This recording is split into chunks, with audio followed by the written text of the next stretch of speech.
I only got one more night. I'm gonna live out loud goodbye. This gonna be the type of night they make movies What about. up, what up, what up? It's your boy, Mr. Von. Mr. Von's channel, Sweatbox. We back, we live, we active here on the channel. Yes, indeed. You know how we do. Still dodging those digital jabs, baby. Let's talk Obi-Wan Kenobi, episode 3. This series is moving fast. Okay? This, again, spoiler alert. This is the spoiler review. We got Vader in this episode. And man, did we get Vader in this episode. But we'll get to that. Episode starts with them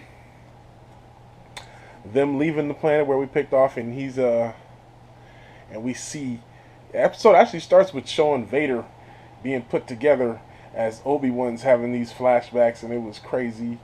We see he's in the bapta tank, and we see the whole process of him getting all his prosthetics and the suit getting put on, and it was crazy. So Obi-Wan and Leia, they get to the planet that they were trying to get to, and the planet that they're under Empire control. Excuse me, I spaced out for a second.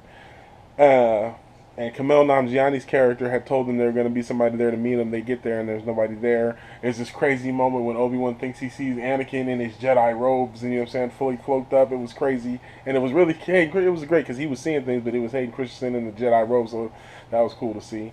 And then they run into this crazy, and then nobody's there to meet him. So Obi-Wan thinks it's a setup, and he's upset. He's like, we can't trust nobody.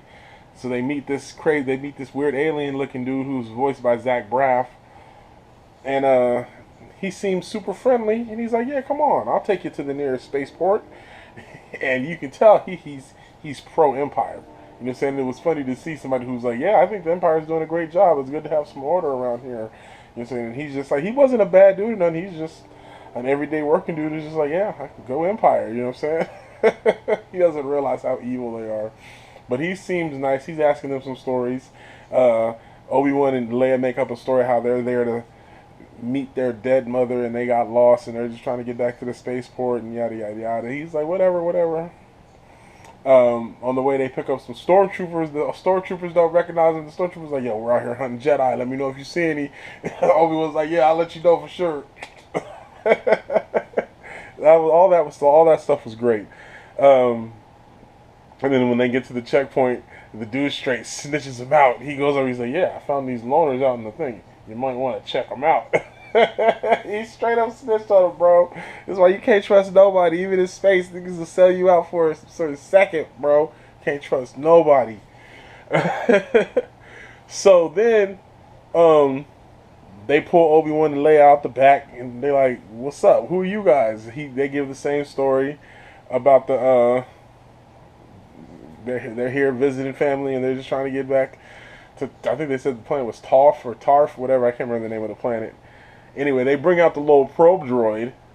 I see, this is why I be forgetting stuff. Let me rewind. Before we get all that, Reva ends up talking to Vader. Reva talks to Vader after the whole suit up scene with Vader. We get the awesome suit up scene with Vader, Reva is talking to Vader, and she's telling him she's blaming the Grand Inquisitor getting stabbed on Obi-Wan. Vader's like, "Yeah, I don't care about the Grand Inquisitor. What's up with Obi-Wan? Where's this nigga at? I need to get him." So Vader tells Reva, "Hey, if you do this, you could be the next Grand Inquisitor. And of course, if you fail me, I'm going to kill you. We good? Okay. Vader out." That's basically how that went. So Reva was like, so then Reva goes back to the to the Inquisitor base, and she has a little confrontation with Fifth Brother, and the Fifth Brother hits her with the Force power. And Reva's just like, he's like, she's like, "Look, I'm the one taking, Vader's talking to me, so you better listen to me, otherwise Vader gonna kill all y'all. Send out the probes." And they send out the probes to find Obi-Wan. Okay, so now fast forward back to the probe.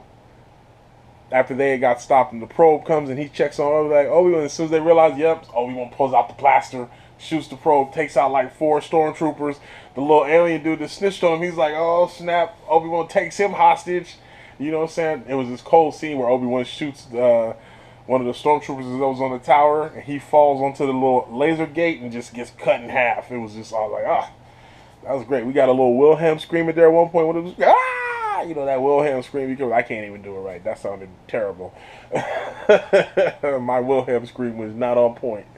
But yeah, man, this was a great episode. That was all of this happened before we get to the creme de la creme. Okay? Because then, after Obi-Wan takes out that first little squad of troops, some reinforcements come, and he thinks he's caught, and it's like 4 more stormtroopers and then an Empire officer.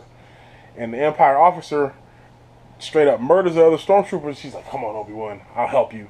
And it's introduced. I can't remember her name. It's a new character, but she's just like works for the Empire, but she's sympathetic to what's going on, and she's like not really cool. So she ends up helping Obi-Wan, and she legit helps him. And so yeah, then they go to the little escape. But she was like, "No, I was supposed to meet you. What's his name didn't lie to you." It's like once the probes came, everything changed. So she wasn't able to get there. So then they get to the spot. The whole area is hot. They know Obi-Wan's there. They being hunted.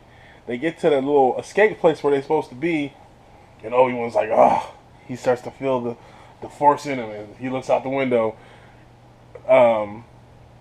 Fifth Sister and Reaver out there with a bunch of stormtroopers, and you just hear,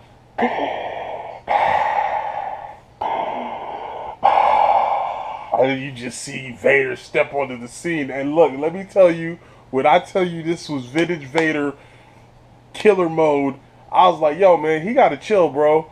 He was doing the most. This dude's just walking down the street. And mind you, this is like a village, or this is like the middle of the city or a town. So there's people there. This is like normal people. Vader don't care. He walking through, he choke forces a dude, grabs him through the window while force choking him. Other dude was like trying to hide behind some barrels. He snaps his neck. Other dude, he force drags him through the dirt just for no reason. I mean, he's just being evil, trying to bait Obi-Wan into coming out. It doesn't work. See, he sacrificed like 5 people, bro. At least. I was like, yo, Vader, you gotta chill, bro. He's doing the most. So anyway, Obi-Wan and Leia split up. Obi-Wan's like, I'm gonna lead Vader away from you guys. You know what I'm saying? And we actually get a Obi-Wan versus Vader duel. Vader tracks him down to like this little quarry area. You know what I'm saying? And at first Obi-Wan doesn't want to bring out his lightsaber. You know what I'm saying? But Vader brings his ass out like, no, we doing this, bro. We doing this, bro.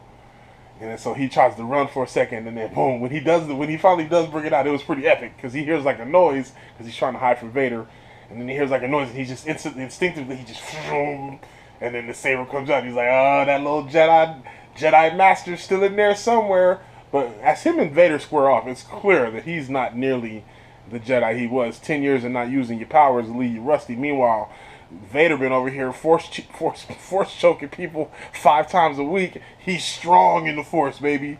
So he actually wrecks Obi-Wan pretty easily, and it gets to the point where he's force choking Obi-Wan.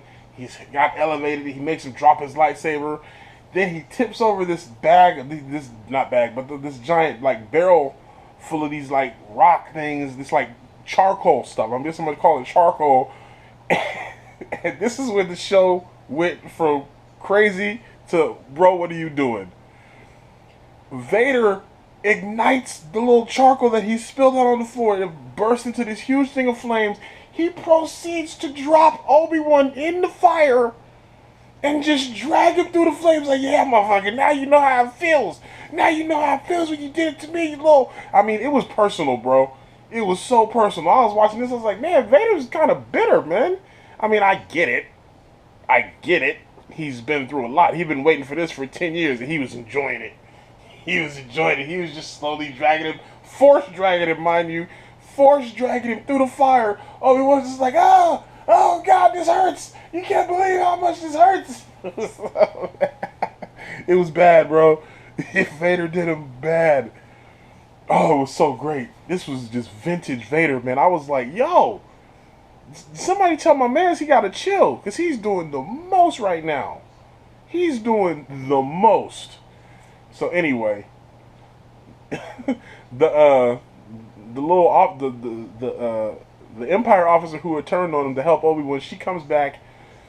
She helps Obi-Wan. they had this robot, they had this droid come and pick up Obi-Wan. I didn't even get to talk about the droid. He was hard, didn't speak, but it was ready to murder a nigga with the hammer behind his back. That was hard. But yo, man, Obi-Wan was done for. This is it. He was done for. But the robot saved him. Vader was like, okay, it was crazy. It was crazy. It was so nuts. How you gonna do Vader, bruh? You guys bring Vader back to do like that? He was so savage. He was just dragging Obi-Wan through the fire. Like this rewrites a lot of the canon, man. But I'm here for it. I am here for it. It was bad. Oh my god, I was tripping. I was like, yo, Vader's not playing, man. It was so good. And I'm gonna end it right there. I don't even know. I don't even remember how the episode ended. Oh, the episode ended with Reva kidnapping Leia. That's right, because Obi-Wan and Leia had split up, and Leia was supposed to be going to the ship, but Reva got there ahead of time, took out the pilot, and kidnapped Leia. And that's how the episode ended, with Obi-Wan burnt up on the ground, and Leia got kidnapped by Reva. Woo! It was a great episode, man. As you guys can see, I'm crying over here from laughter and just sheer, what the fuck was that? Vader, man. Just King Vader. Big more of that. Please, more of that. Anyway, I'm going to wrap this up. Until next time, you know how we do. Make sure you like, share, subscribe. Click those notifications so you know when we upload. Make sure you check out the travel vlog, man. We got big things popping. Sweatbox Travel is official.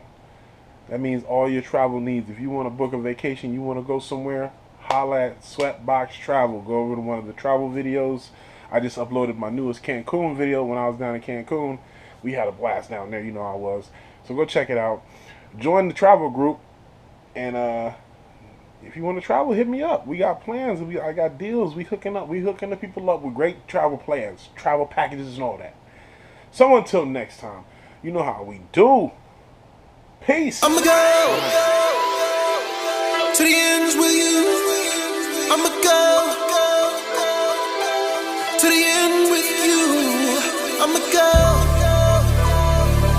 to the end.